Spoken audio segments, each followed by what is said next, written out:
family? It's your boy, Javian Lorenz Moore, a senior music major, vocal performance emphasis from Stone Mountain, Georgia. I currently attend Morehouse College, but as you see, I'm repping Morris Brown. Both of my parents went there. Anyway, today we're going to be talking about Greek life, and I have two very special guests that are very near and dear to my heart. Both of my Spelman sisters, Kiva and Kajalin. Let's get to see them so they can introduce themselves, tell you a little bit about themselves. Kiva, how you doing today? I'm doing amazing. Good, So good, glad to be here today.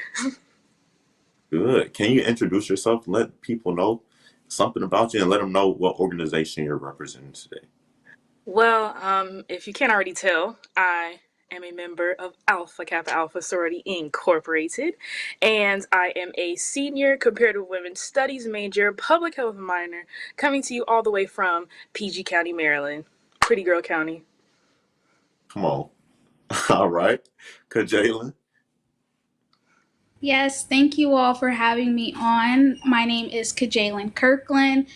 Similar to Kiva, we are line sisters. I am a part of Alpha Kappa Alpha Sorority Incorporated. I am a senior economics major, political science minor from Athens, Georgia. All right. Thank both of y'all again. Man, first of all, it's good to see y'all because I haven't seen y'all in so long. For real, for real. Yes, It's it's been way definitely. too long. Exactly. So let's just get right into it. So since you all are both in the same organization, I'm gonna have the same question for both of you, for the first question. But I was just curious, like, and I'm sure the audience is curious as well. What specifically made you want to join your organization? Keep it, you can go first. I'll go first. So for me, my mother is a member, and so are all the women in my life, from my aunts, my cousins.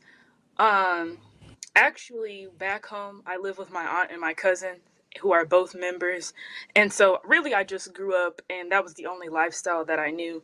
But growing up, I had to come to love the organization for myself, and like the history of the organization, really to me just is so inspiring, and it speaks for itself almost. Not only are we the first and finest Black Greek sorority, but we also, like, when I look at the history of our founders as well, it really inspires me to know that you know, these college students, just like we were on the campus of Howard University, they had a dream. They had one dream, one wish, and that was to help women, to help Black people, to put us in a better stature than where we were now. And so I know that if they were to look at the organization and where it is now, they would just be so proud and so happy. And so I say all that to say that obviously the main reason I joined was because it really inspires me to know that every day, even as a college student, as young as I am, that it just takes, one idea, one inspiration, one amazing group of women, then you can change the entire world. Talk that talk, sister. Talk that talk. All right, Jalen. Same question. What Well, made you want to be a part of your organization? yeah, I echo a lot of what Kiva said. I can speak from a non legacy perspective. Growing up, I went to a predominantly Black elementary school, and they were good in exposing us to different aspects within the Black community, higher education. And a lot of my teachers and my principals, they were members of Alpha Kappa Alpha Sorority Incorporated. So they would always wear their paraphernalia. They would also just participate in community service events, but they all embodied, they were the epitome of what I wanted to be when I got older. And they embodied Alpha Kappa Alpha in the utmost way. So that first put Alpha Kappa Alpha on my radar at an early age, and just going throughout school and getting on Spelman's campus, seeing the other D9s, I really just gravitated most towards Alpha Kappa Alpha when you look at our history from the Mississippi Healthcare Project and just throughout the years. We even have our VP in office. I think that this is, of course, the first and finest organization, but we've definitely put our mouth and our money where we say it's going to go to. So I am very happy to be a part of this organization and look forward to continuing the legacy of all of our founders and members before me. Come on now. I love to hear that. Come on. Talking about first and finest. Please don't mess it up. Don't get it confused for Please anything don't. else. Yes, ma'am. That's Definitely not. yeah. That's what's up. Okay, cool. So it's amazing to hear the similar reasons from both of you all, even though you all are from both different places. And the irony of y'all being my Spelman sister and being line sisters, it's just So crazy. it's just amazing. Right. It's just amazing to see that, you know, both having a lot of people around them and in your bringing up that are part of this organization, which have shown you what the organization represents, and the things that people in this organization constantly represent, which makes you want to be a part of it. So that's amazing just to see that, man. I'm proud of both of y'all. Anyway, let's keep going. So that being said, and it's coming from your recent or your previous answer, being that you both had similar backgrounds, you know, growing up around people that are part of this organization, did you ever at any time in your collegiate career or before feel pressured to join this organization? I can go.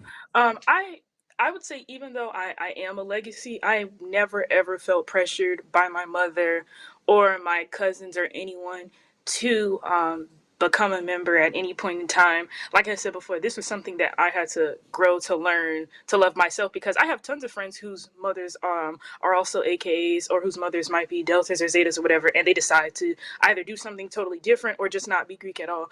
It's something that you really have to learn to love yourself. And so I was always grateful for my mom for allowing me to to choose to go to events. And like, it was one of those things where if I decided to do this, would give me advice as I was going on and be like, okay, well, when you go to an event, you should wear this, do that. But it was never, you need to do this, you need to do that, you need to do this.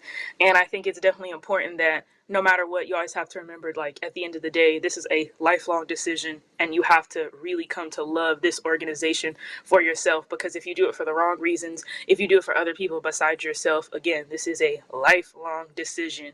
So you're going to have to be stuck with that forever. Come on now, that's the word, my sister. That's the word. Cause Jalen, what about you? Ever felt any pressure? And again, I echo what Kiva said. Really just getting to know the organization for yourself, learning from the outside, that really helped me to make the decision to become a member. But I'll also say in my family, a lot of them are Deltas, like my cousins, aunts. So I did get a lot of, if I would have got pressure to join an organization, it probably would have been the other way. But yeah, I wouldn't say I was pressured into joining Alpha Kappa Alpha. That's beautiful to hear.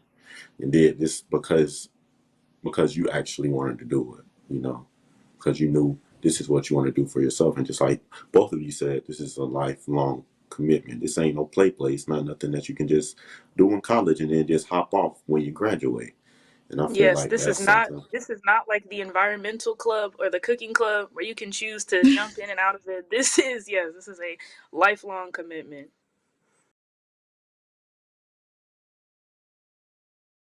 One thing that's come up in the midst of this pandemic is that people have been getting retrained, going into different careers, really making a pivot in the midst of a pandemic. The advice I would offer to any young person that has started on a path, their pool, or they see some interest somewhere else, I would tell them, do not turn your back on that.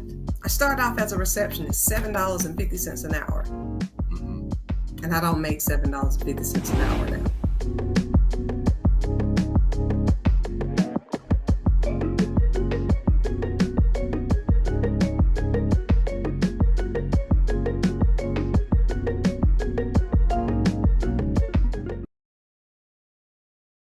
Freedom. It's at the core of who we are. The freedom to live without fear, to jog where we please, to wear a hoodie. The freedom to breathe. Before we celebrate the freedom most Americans have, we must fight for the freedom all Americans deserve. Because all lives can't matter until Black lives matter.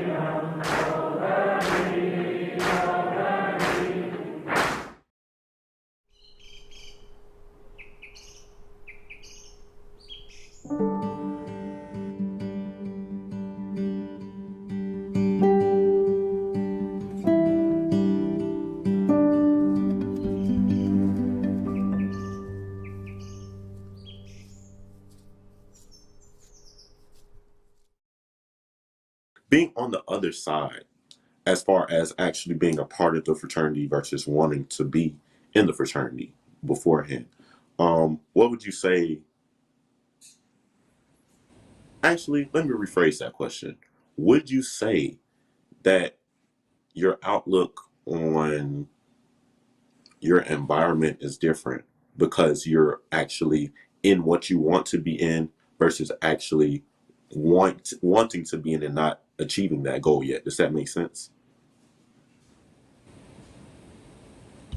Are you I basically could saying like, is it what we expected it to be?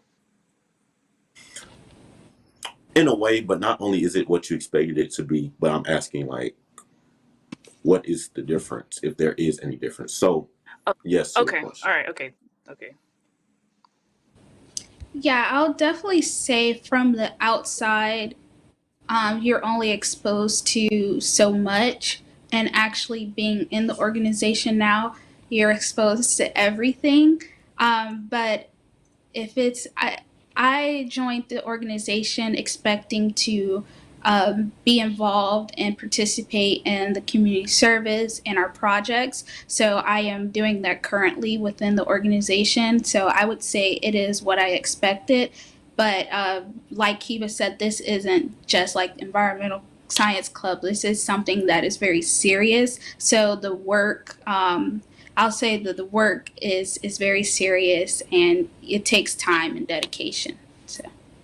Mm, I okay. also agree. This is the most serious thing that I have ever been a part of. When we say this is a serious matter, we are not playing.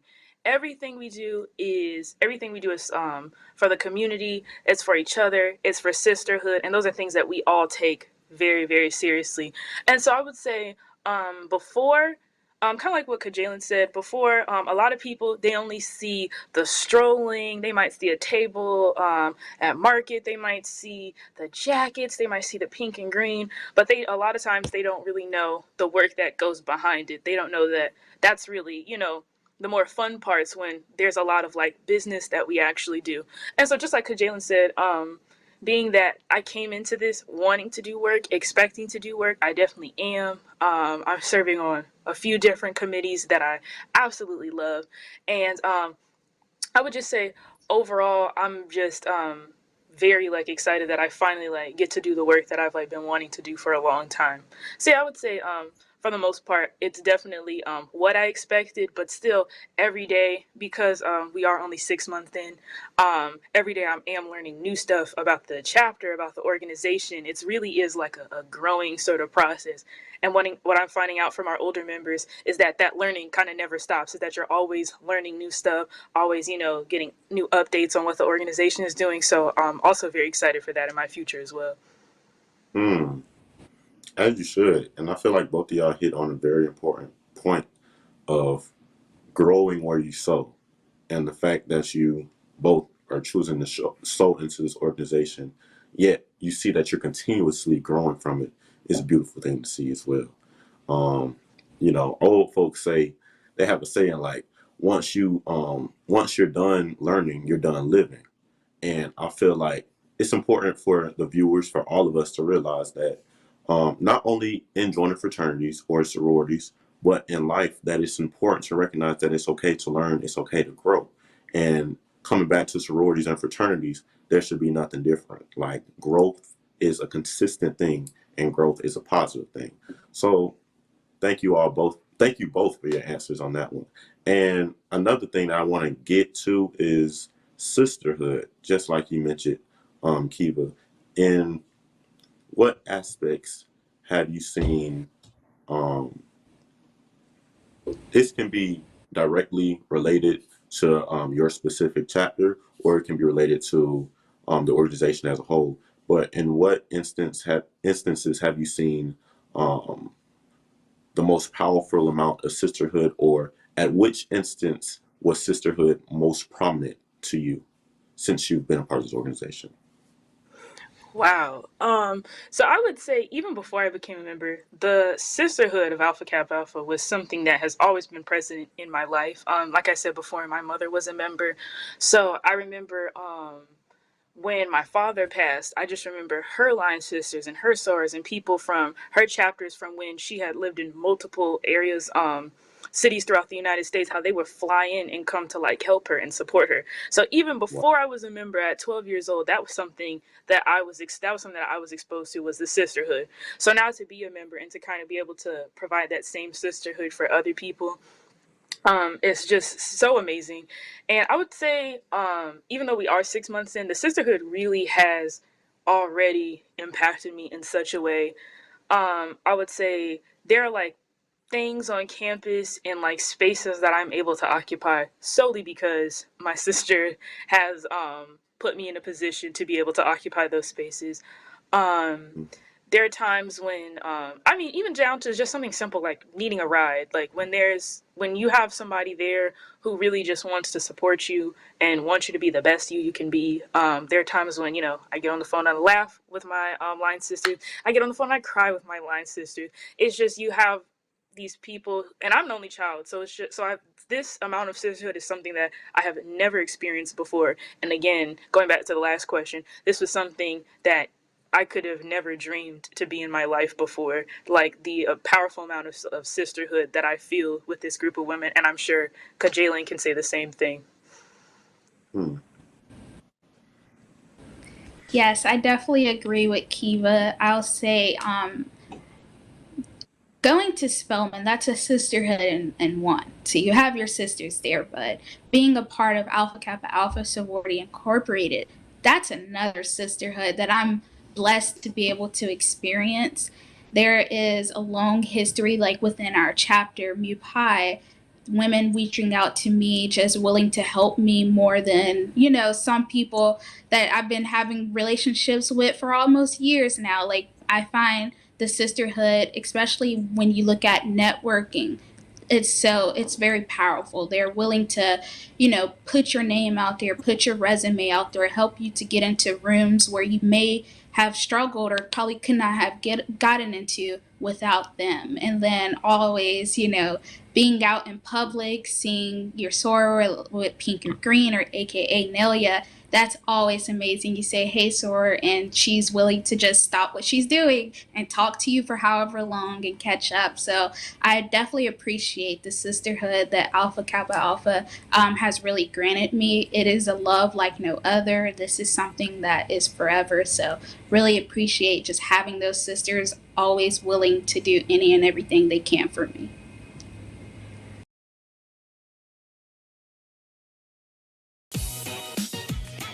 What's up, y'all? It's your boy Jermaine Dolly, Mr. Hello Dolly himself. And guess what? You're tuned in to Tea and Worship with my homies, Mignon and Corey. Keep it out, y'all.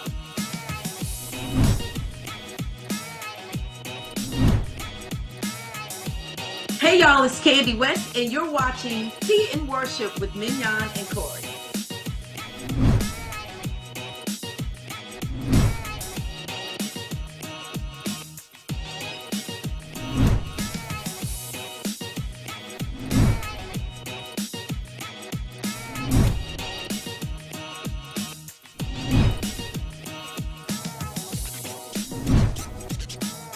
It's your boy James Fortune, and you are watching my favorite news show, Tea and Worship, with my sis Mignon and Corey.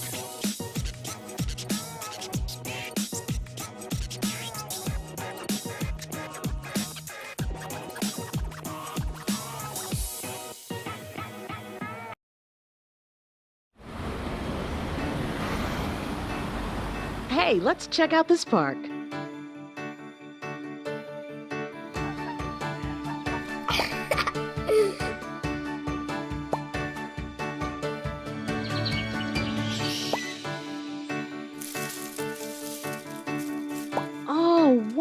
Wow, that's really cool.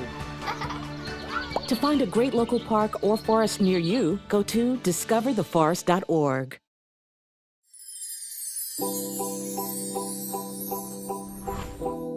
Looking at those areas of how you became who you became, and then looking at what were all the influxes that interfered with all of the stuff. We don't like to do that. That's too much work, Selena.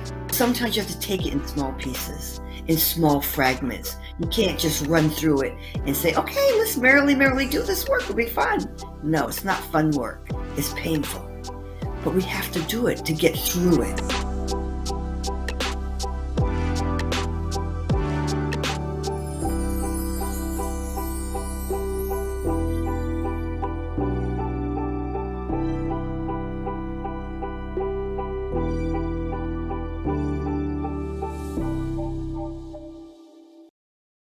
Yeah, I've definitely seen that as far as uh, sororities in general. My mom actually is a part of sorority Delta Sigma Theta sorority incorporated, and I was just seeing her, just like y'all saying, when you see somebody that you may have never seen before, but the fact that you have the paraphernalia on, or the fact that you have, it might be a bumper sticker or a plate, a license plate, and it had something that represents the organization, literally has organization on it.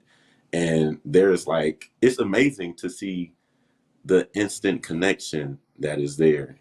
And you just look, or you say something, and there's instant glow in the eyes. And I've definitely seen that.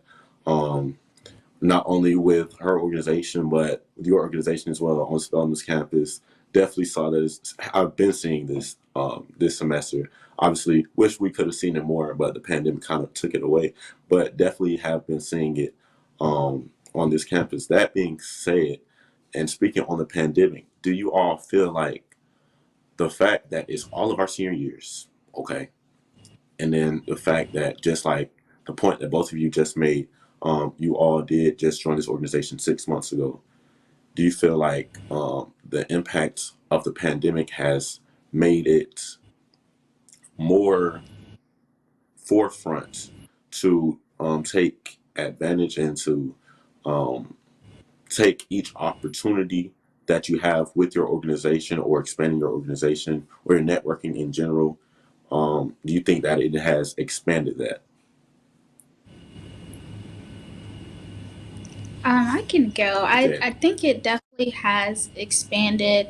Um, when we were sent home from school last year in March, we all started using Zoom. So, like, to connect with some of our sisters that are in different states, different areas, we use Zoom. So, but also everybody is on their phone. So, I think that just forging these relationships, it is a lot more easier in this day and age, but also you at the same time you have to be intentional. We all can be Zoom fatigue, but we're always pretty much on our phone. So I think just having our sister's numbers just one call away, I think that is something that is easily accessible to us, and just setting up bonding night calls on Zoom. I think that is something that we do a lot, so we can continue to get to know each other. Hmm. I agree, especially about the part about being intentional. I would say that like in our organization specifically, our organization has existed since 1908 on the campus of Howard University. So changes are like that is not new to the organization. So we're constantly changing, constantly figuring out how we keep sisterhood alive, and constantly figuring out how to make sure that everybody's still safe and healthy while like maintaining sisterhood. And so for me, I definitely feel the need to take advantage of everything because it is our senior year and because we missed out on an entire year. So I'm definitely trying my best to manage like I would say going out and my schoolwork as well, because I don't want to really miss anything. I don't want to miss time with anybody, but I also know that I'm here for my degree. But it is definitely something that I think about all the time, about how to kind of manage everything while still feeling like I'm enjoying my last year at Spelman College, which is so crazy to say. Right. Right. Yeah, and I definitely feel you about that, going out, doing homework, spending time with everybody that you want to spend time with. It can get to be a lot, because just like you said, like you really want to be, actually, I'm gonna speak for myself. I really want to be in every place at the same time. I know that's not physically possible, but it's just like so many opportunities, so many things that are like, I feel like are calling my name. And it's like, I want to be able to do everything, but it all comes from time management, balancing your schedule out. You can do those things, but just making time to do those things so you can be fully committed to it. Um, okay. Well, I want to say thank you both again so much for taking the time to talk to your Morehouse brother who misses you so much. I miss y'all dearly, for real. It's been way too long, man. I think I saw Jalen, the last time I saw you was literally when you joined this organization. And then Kiva, last time I saw you was before the pandemic. So it's just good to hear y'all and it's amazing. Like since freshman year, see how much y'all have matured and grown. And I'm just proud of y'all, man. Keep doing what y'all doing. No cap. Keep that going, man. Keep that going. Thank y'all once again. And since I believe we've come to the end of our time, I just want to give a little recap of everything that we discussed today. So, from today's discussion, we've recognized that you must join an organization because you want to join that organization. At the end of the day, it's only you. It's a lifelong commitment that you are committing to. So you have to keep that in mind. Don't do it for anything else other than the fact that you really want to do it. Because just like my Spelman sister said, if you do it for any other reason and you're not happy with the choice that you made, then you really shouldn't be making that choice. So at the end of the day, join something that is for you, for your development, something that is going to help you to grow where you sow, something that is going to help you to continuously learn, and something that you actually want to do. Thank you so much, family. Once again, my name is Javian Lorenz Moore. I love y'all. Thank you.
Hey guys, welcome back to Cooking with Flavor KL. Today we're going to be making some Maryland style crab cakes.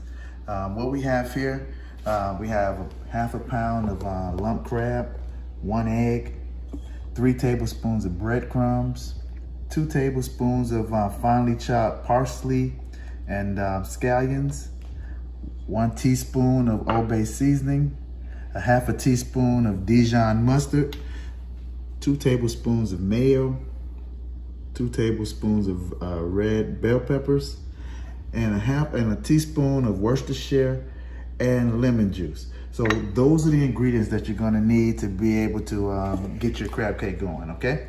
So let's get to it. The first thing we're gonna do is add our egg to the bowl.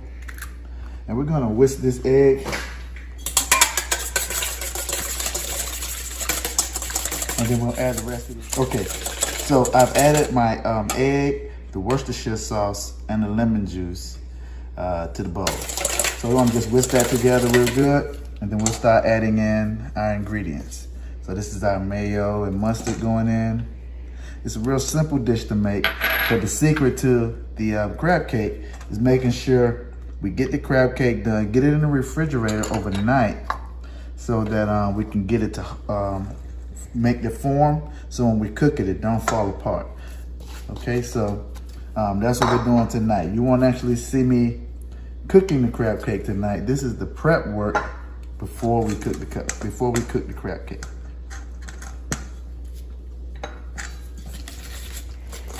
So we want to mix that together. Breadcrumbs coming next. And you don't want to add too much breadcrumbs either, because you want the crab cake to be the star of the show. So we got like a half a pound of crab. And also be careful if you add salt, because you don't want to make the dish too salty. Okay, so that's about a good thickness right there for me. And then we're gonna add that lump meat to it. And then we're gonna just fold it in. And then we'll create our patties. We'll put them on the tray, cover them up, and put them in the fridge overnight so they can get their form.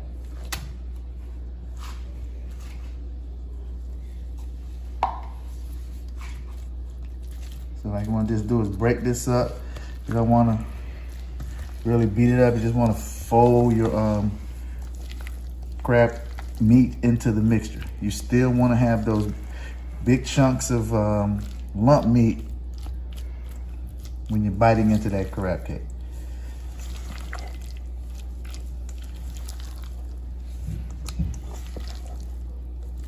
All right, so right now that crab cake looks about ready, and we're gonna start forming the patties.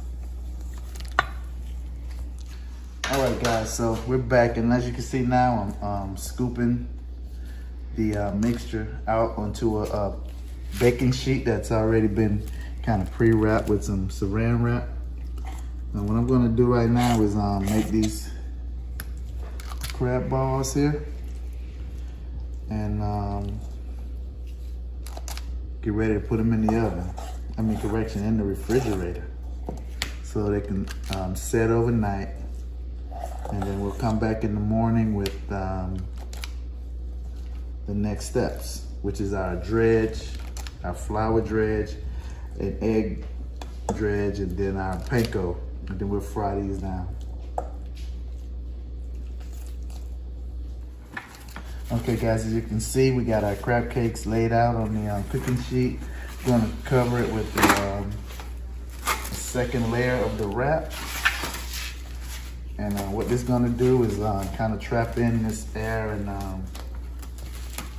let the crab cake get its form.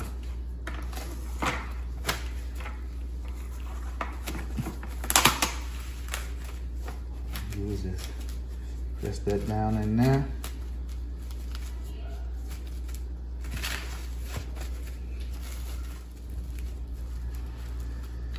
Alrighty, that's how it is. We're gonna put this in the fridge until tomorrow. I'm gonna take this to my outside refrigerator. My inside is full. All right, guys, we back. Now, like I said last night, the Crab cakes are out of the fridge. I'm gonna season up our panko breadcrumbs. That's about 1/4 a cup. I know I said I was gonna put them in the egg wash and the flour, but I decided to make the crab balls and not cakes. So what we're gonna do is we take that, roll it up. We season the inside of the crab cake, and then we season the panko breadcrumbs. We roll that around in the breadcrumbs, right? So you're gonna have season on the inside of that crab cake and the outside. And then what you wanna do is just kind of smash those panko breadcrumbs into the ball so that they don't burn as soon as they hit the grease. So we got the grease on a medium-low heat back there. I'm gonna get together 4 of these balls, and then we're gonna get them cracking. And we leave it in there about 5 minutes on that temperature, or until you got a nice golden brown coating on the outside of your crab ball, okay?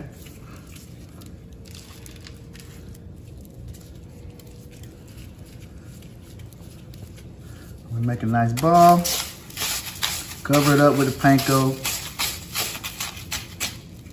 and now we're gonna be ready for the fry.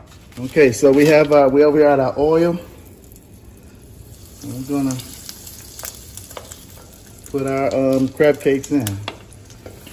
We got it on a low temperature. You don't want these to cook too fast. Want it to be nice and golden brown outside, but also done on the inside.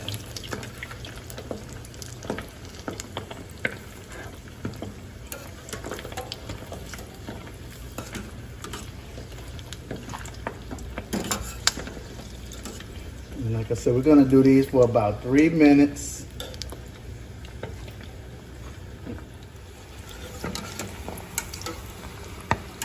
We can do it for about 3 minutes. They're getting right to where they need to be.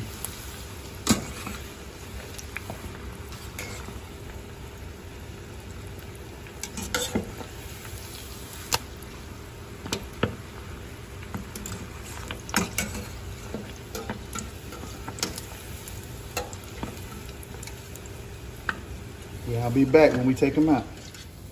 Okay, so our crab cakes have been out. We're just taking them out. They've been in there for 3 minutes, and that's kind of what you're looking for. We're gonna let them drain in on there, and we're gonna let them cool off, and we're gonna get them in the containers, and that's what you're looking for. That's your crab ball,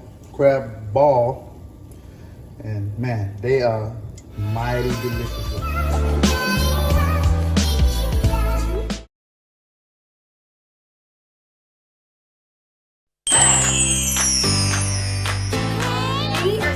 Talking all about the season of fall.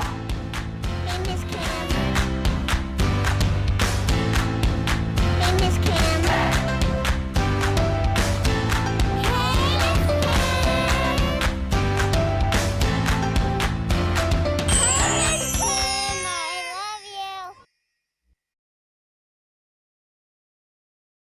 Freedom. It's at the core of who we are. The freedom to live without fear, to jog where we please, to wear a hoodie. The freedom to breathe. Before we celebrate the freedom most Americans have, we must fight for the freedom all Americans deserve. Because all lives can't matter until Black lives matter.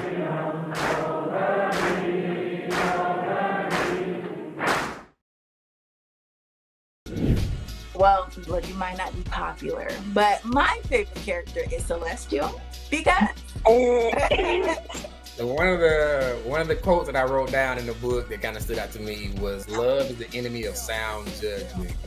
She seemed like a very needy woman. And I can't even respect Andre, because how do you prey on your friend's wife while he's incarcerated? Like, I just can't get with that. And maybe I got too invested in the book,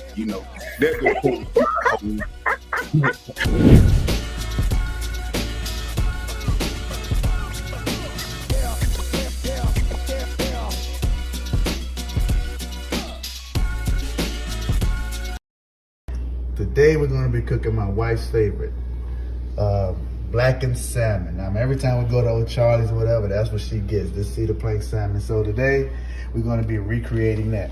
So what I have in my seasonings, and it's gonna be largely depend on the size salmon you have. I have a half a teaspoon of black pepper, half a teaspoon of salt, half a teaspoon of Cajun seasoning, and a half a teaspoon of garlic powder. So what I'll do with that is I'll stir that and mix this together. So anytime you're working with fish or anything like that, you want to mix all your seasonings together so that the fish is seasoned evenly with all of the seasonings. It's not you sprinkle pepper, sprinkle this, sprinkle that. So we got all of that together. We're going to put that on the salmon. Okay? And then on the chili powder, we're going to put this on last. The chili powder will help it get that blackened color that we're looking for. Okay, guys. So right now we have the salmon. It's a beautiful cut of salmon. I'm going to take the skin off. Some of you guys might like the skin on. I'll do another video later about how you do it with the skin on. But what I'm going to do, so if you got this, you want to take the skin off the salmon. What you want to do is make a little cut now in the salmon. Turn your nut, get down to the skin, make sure you don't cut through, and then you move the skin and keep the knife flat. Okay, just pull the skin, keep the knife flat. You're checking that, see, salmon is coming off. So you just keep working the skin and pulling the knife. Now this is some good bacon if you're gonna use it, but I'm not gonna use it today, so I'm gonna throw it out. Sometimes I would cut this, but this is a 6-ounce fillet. It look like I could make 3, huh? I mean, I can make 2 at least. So I'll cut it in half, okay? So now we got a 3-ounce piece. We just work with this one for today, for the purpose of the video. Okay, so now we've cut that salmon, and what you want to do is start with the skin side. So we're gonna season the skin side first. When we do that, so we don't mess up the presentation side. So we'll do the skin side first, flip it over, and then we have the presentation side. This is what's gonna be up on the plate, making that salmon look oh so delicious. So yeah, we'll put that on there. Push it in, make sure you get it on the sides, get all that seasoning up off your board. And then we're gonna sprinkle it with the chili powder. Like I said, that's gonna give it that nice blackened look that we want.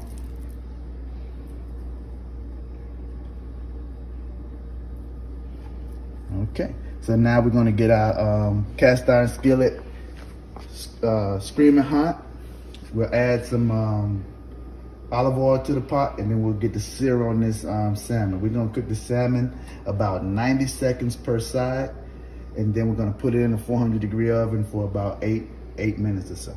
Okay, so now we got our pan on a medium-high heat, ready to take the oil. Okay, so I added about a tablespoon of olive oil to the pot, to the pan. I just get it starting to smoke now, so it's ready to take the salmon. So what I'll do, you pick up your salmon, put it in, and that's the sound you want to hear. Damn, lay it away from you, lay it away from you, okay? And now we're gonna let that cook, like I said, about 90 seconds per side. 90 seconds. Resist the urge to want to play with the salmon, move it around.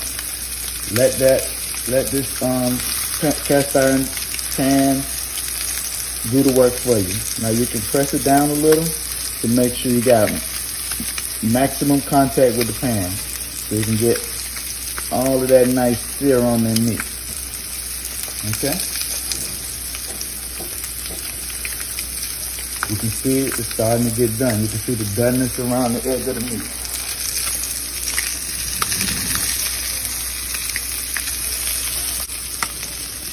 Okay, so now we're gonna flip this meat over. There we go. We're gonna flip that over. 90 seconds on that side, okay? Now we're gonna add the lemon in there. Our garlic and thyme, butter. About 2 tablespoons of butter. And we'll start doing the basting on that also. And then we'll stick that in the pot and then the oven. We're giving it a hot bubble bath right there. This is how you get that restaurant quality. This is what they do. And this is going to give you the taste and the flavor profile that you're looking for. Baste it, baste it.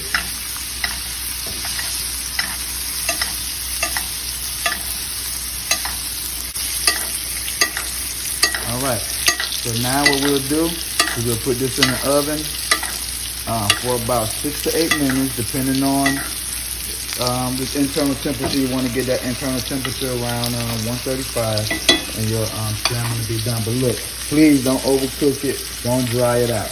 Okay.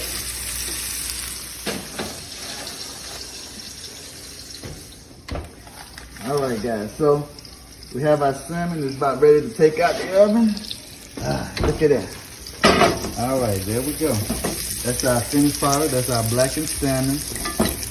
Looks real juicy, real. We'll let it rest for about a minute. Baste it one more time in that bubble bath. That hot bubble bath.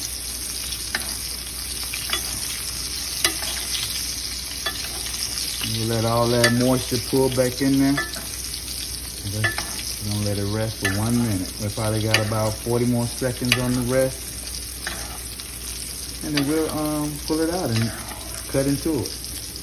Now listen, guys, if you found value from this video, like it. If you want to be a kitchen god subscribe to this channel. Hit that notification button, because it'll let you know every time Flavor King in this kitchen with this fire. I'm telling you guys, if you want to be a kitchen god, subscribe to this channel. I'm gonna teach you all the basic fundamentals on how you cook, home style cooking for restaurant quality. All right, guys, so let's see. Baby, you wanna taste this? All right, so my wife, she gonna be the taste tester on this salmon right here. She knows exactly what she's looking for. Does it look moist inside? Looks moist. Got the crispness on the outside. Let's see if the taste is there. That's what I'm talking about. You need lemon. Let me get you some of that lemon on there. Yeah, that lemon in the pan puts that aromatics in there with the oil. Give it that nice citrus flavor that goes well with seafood. It's delicious. Delicious? Let me taste it. It's a little hot. Coming in hot. Nice, moist.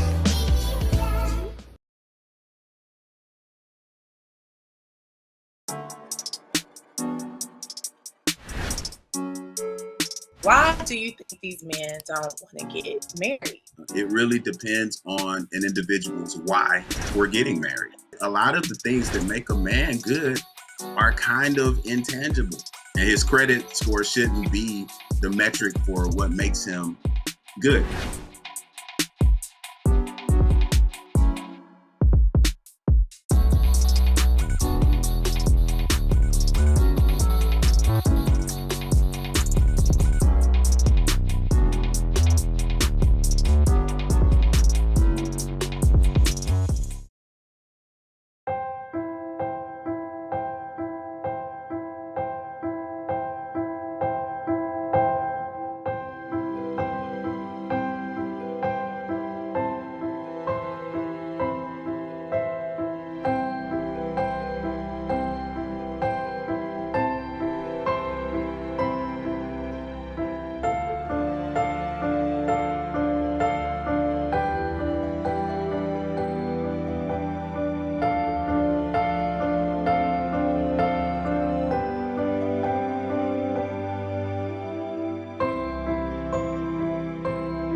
What's up, y'all? It's your boy Jermaine, Dolly, Mr. Hello, Dolly himself, and guess what? You're tuned in to Tea and Worship with my homies, Mignon and Corey. Keep it locked, y'all.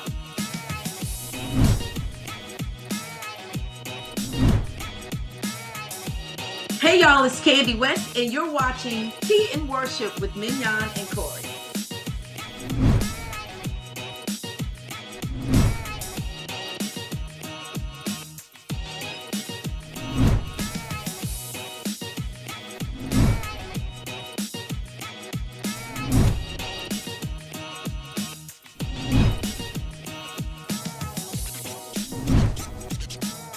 It's your boy James Fortune, and you are watching my favorite news show, Tea and Worship, with my sis Mignon and Corey.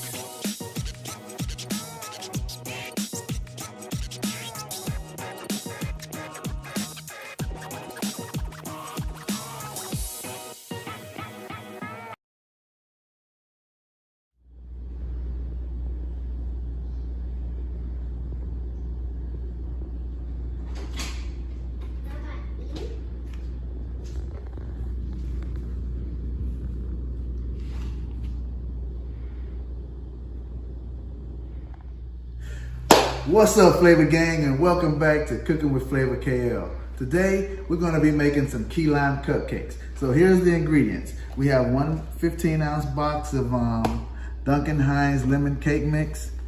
We have a 3-ounce box of gelatin. We have 4 teaspoons of sugar, 1 tablespoon of self-rising flour, 1 1/3 cups of vegetable oil, 3/4 cup of orange juice, 4 eggs, 2 limes, and the zest of 2 lemons. So our gelatin, cake mix,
mix it on.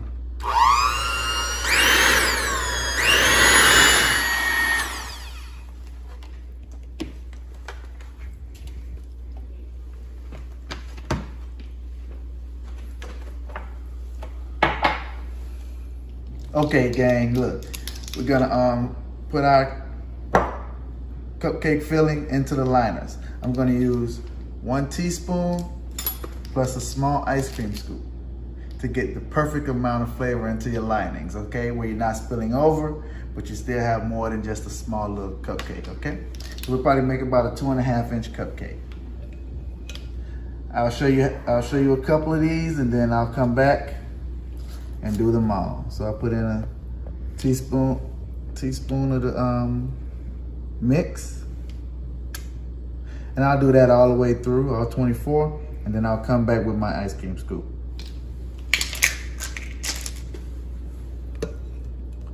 So that's kind of the process right there.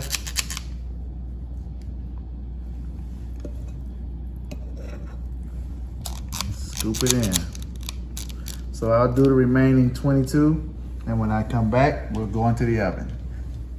Okay guys, we've got the liner filled up, and we're gonna get ready to put it in the oven. We have the oven set at 335, and we're gonna bake these for 13 minutes. And they'll be going into the oven.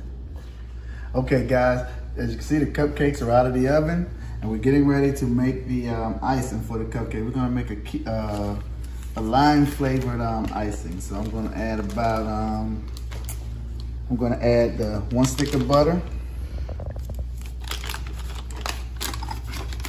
And I'm gonna add 1 8-ounce cream cheese. And we're gonna cream that together.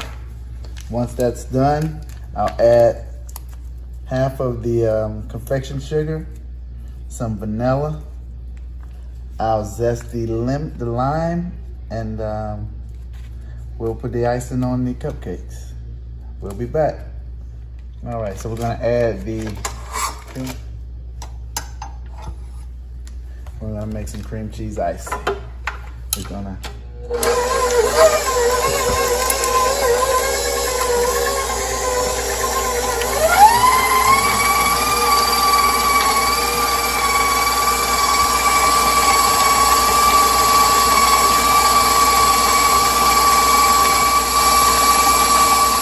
as you can see inside the bowl, we're starting to cream it. We've let it beat, we let it mix for about 3 minutes. We're gonna scrape down the sides. We got the cream cheese and the butter incorporated. Now I'm gonna zest the lime and get the juice. When you're zesting, you just wanna get that top part, that top layer of the green. If you go down too far, you get to the white and you'll get a lot of the bitter taste from the lime or the lemon or whatever it is you're gonna zest. So you want to make sure you're getting the top part of the fruit. Okay, now I'm gonna add the juice of the lime. And that's gonna incorporate the lime flavor into the icing. I'm gonna give it nice tangy zest. So we're gonna beat this for about another minute and a half, and then we'll add our sugar.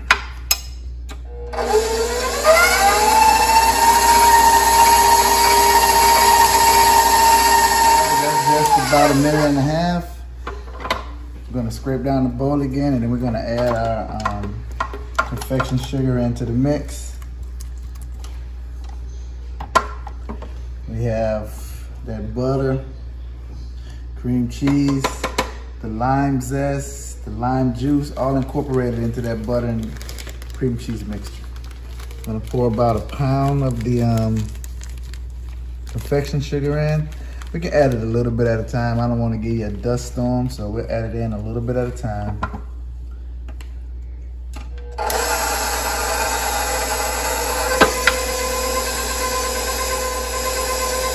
And then we should have a nice, creamy, smooth icing. It is very tangy, with a tangy lemon flavor to it, lime flavor to it. So we're gonna add some more of the powdered sugar mix.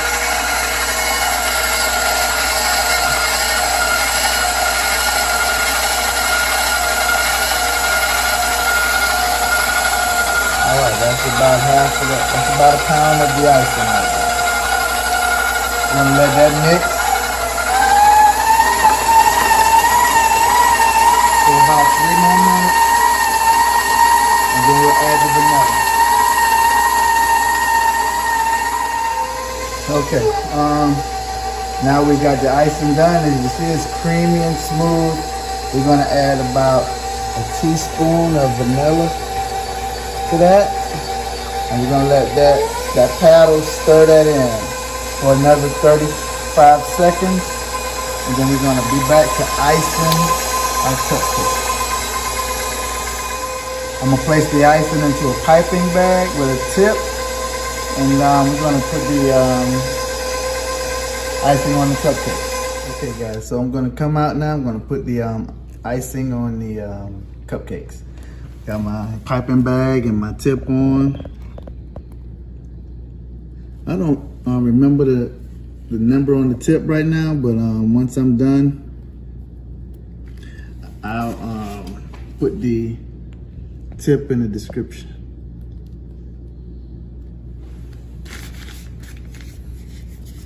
That's Flavor King's